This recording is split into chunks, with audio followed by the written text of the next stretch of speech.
there is a skylight right above me and I'm filming in the afternoon, so I really hope that the sun doesn't like move too much, because if I go like here, ow, sun in my eyes. So welcome to my August favourites video. We've got quite a few things. We've got some books, some films, some TV, some fashion, some other bits and bobs. But first of all, I often get asked the question when I have my hair like this, like, how do you do that? Because, you know, I've got these like nice natural waves, like beachy, chill locks. No, Hannah, stop it. But in all seriousness, when I do have my hair like this, I do get asked, how do you do your hair? And the answer is, I wash my hair. And then when it's like semi-dry, I tie it in a French plait and I keep it in that French plait all day and I sleep in it. And then the next morning, I take it out and it looks like this. This is actually now day 2. So I then plaited it again in the evening and like, look at these beautiful waves. I like it because it means I don't have to bother with curling my hair. It is the lazy person's way of creating these great curls. Also, I feel like when I curl it, it doesn't look as good as this. It looks too like formed and like ringlety because I just have no idea what I'm doing. Anyway, that was a tangent. First up in my favourites is books. So everything that I'm reading at the moment is either an audiobook or on Kindle, because all of my stuff is in storage and I don't want to be buying any physical books.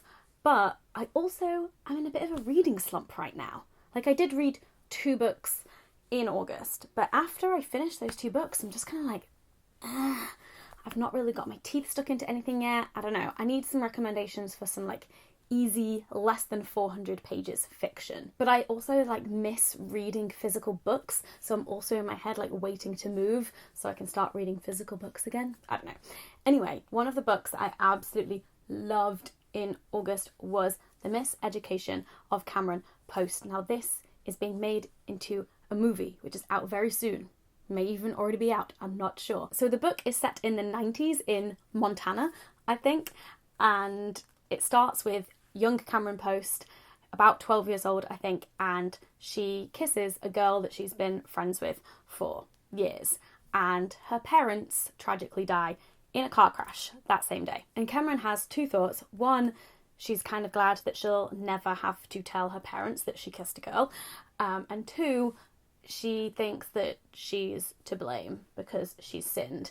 And then it kind of like follows her throughout her teenage years, and she ends up being sent to a conversion therapy camp by her religious aunt, who is the one that looks after her parents have passed. It is brilliant. I would highly recommend reading the book, and I cannot wait to see the film. The next book that is a favourite is worlds apart from Cameron Post. It is the book we read for Banging Book Club in August, and it's called He's Just Not That Into You, which you may recognise because it was also turned into a film in the early noughties, and oh boy, you can tell it's from the early noughties. I actually read this book around the time that the film came out, and I remember loving it, thinking it was hilarious and really groundbreaking, and I do still think it's very funny, but it just doesn't stand up. Like, it's written by writers of Sex and the City. If you can get past how heteronormative it is, there is some decent advice in there. At first, on my recent reread,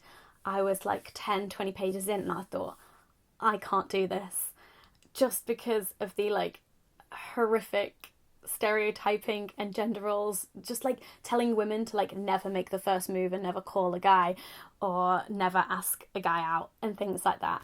But I pushed through, and it does stand up in terms of like it's still funny. So the structure of the book is things like he's just not that into you if he's not calling you, he's just not that into you if he's married to someone else, he's just not that into you if he isn't asking you out, he's just not that into you if he's not marrying you. And each section is women writing in with their problems and the author, male, responding. And then there's also a female author who like chimes in with her thoughts at the end of each chapter. I think one place that it is still really good is that a lot of these scenarios that these women are writing in with are still extremely common and are like borderline abusive and just signs of unhealthy relationships, and the author just takes a complete like no BS approach, which I find very refreshing. It calls out a lot of shitty behaviour. And ultimately, I do agree with the premise, which is that if someone is not just into you, why would you be with them? You want to be with someone who is super into you. So like, why waste your time dating people who don't like you? It is a relic, so if you do want to read it, I would proceed with caution. I have not rewatched the film. That might be even more problematic. Okay, I have talked forever and we've only just gotten past books. So in TV, naturally, Orange is the New Black season 6, is it? It's back and I love it. I am still invested in so many of the characters and there are now new characters. I just still love it. I think I'm about halfway through the season. I know some people who just can like binge. I can't binge. I can maybe do like 3 episodes at a time. And then my second TV favourite is also on Netflix and it's Final Space, which is a cartoon created by Olin Rogers, who is another YouTuber. And he posted the pilot of that like 2 or so years ago on his channel. And now it's a Netflix series. And I'm just like, yes, this is incredible. It's very weird.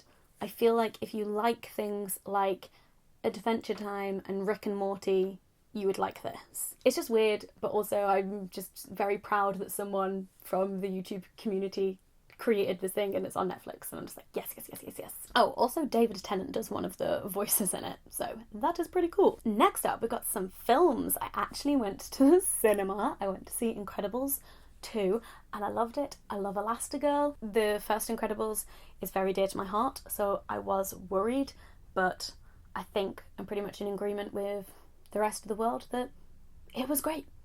Incredibles 2 did not let us down. And then the other film that I watched, which is a Netflix original film, is Annihilation. And I loved it. It was so creepy and dark. It's by the same people who made Ex Machina, I think, and I have had nightmares about Ex Machina. That is no joke. I love Ex Machina. I think I want to see it again, but I have had nightmares about it. And I expect to be having nightmares about Annihilation too. Basically, this woman's army husband has gone missing, and then suddenly he reappears after 12 months, and he was on like this super secret mission, and she wants to go and find out what happened to him. And so,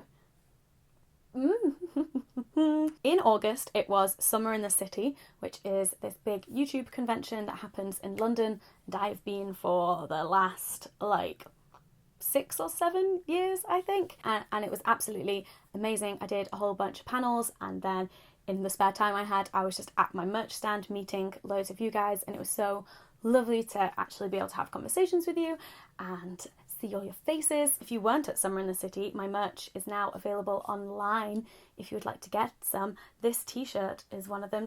Let me tell you the story and meaning behind this. So there's also this notebook, and it says, when life gives you lemons, sell lemonade. And basically that has been my ethos this year. Life really did give me a whole bunch of lemons this year, and I just very much have a glasses half full approach to life. And I think it's kind of meta that I'm like, when life is shit, try and profit off it, also buy my merch. No, but seriously, just make good of bad situations.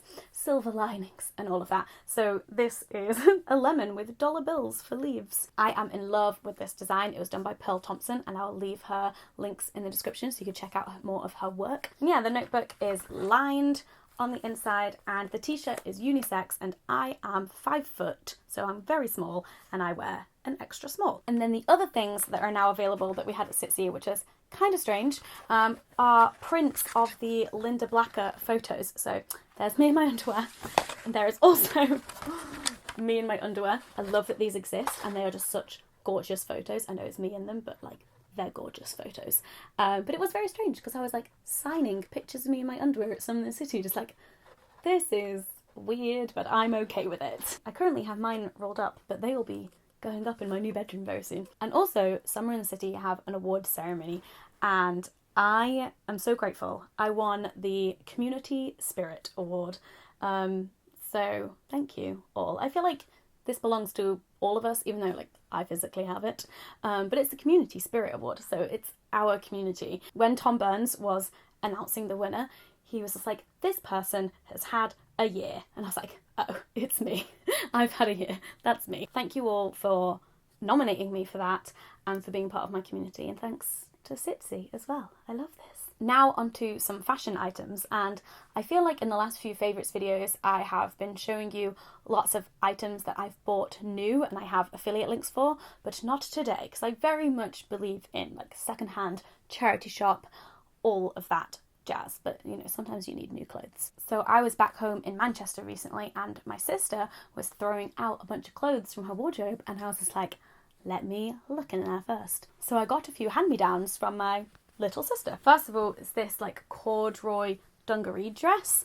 It is so cute. It's like maroony colour. It's a dungaree dress. What more do you want? And then the other thing I got is this two-piece. So these are trousers and they just about fit me. They fit me, but they're just very tight, which means I can't walk upstairs because I'm terrified it's going to rip.